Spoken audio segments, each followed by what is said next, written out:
భారత తొలి ప్రధాని జవహర్లాల్ నెహ్రూ గారు వేసినటువంటి పునాది మేరకే దేశం ఈరోజు నిర్మాణం జరిగింది.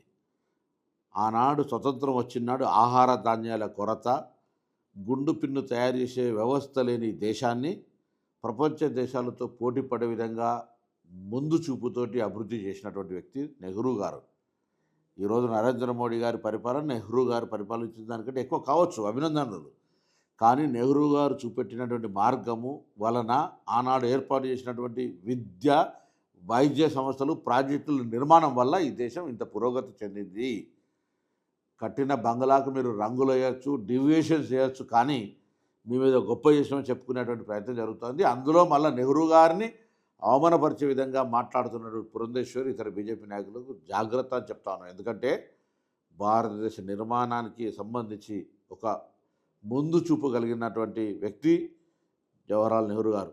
వారి ముందు చూపు వల్ల ఈరోజు 100 దేశాల్లో మరి సీఈఓలు మన భారతీయులు ఉన్నారంటే కానీ, ఈరోజు మన యొక్క ఆహార ధాన్యాలు బయటి దేశానికి ఎగుమతి అవుతున్నాయి. కానీ ఇక్కడ ఉద్యోగ అంశాలు నవరత్న కంపెనీలు కావచ్చు, ఇతరత్ర పెట్టి ఉద్యోగ సమస్యను పరిష్కరించడం కానీ, పారిశ్రామిక రంగంగా ఆ విధంగా ఈరోజు దేశం స్వయం సమృద్ధిగా ఎదగడానికి నెహ్రూ గారే కారణం.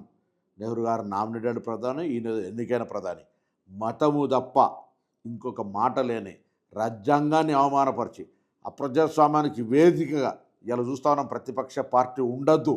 ఆనాడు నెహ్రూ గారి ఆలోచన బలమైన ప్రతిపక్షం ఉండాలి అనేటువంటిది. మీరేమో ప్రతిపక్షమో ఉండొద్దనే నియంతృత్వ వైఖరికి తేడా స్పష్టంగా కనబడుతోంది.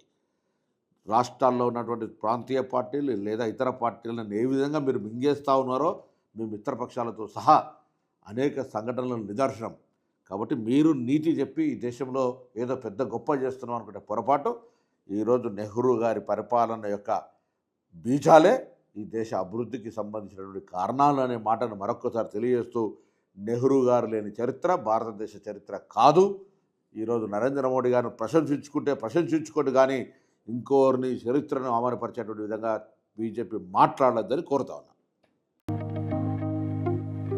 స్వచ్ఛంగా, సహజంగా పోషకాలు నిండిన ఎస్ఆర్కే డైరీ పాలు మరియు పాల పదార్థాలని ఎంచుకుందాం.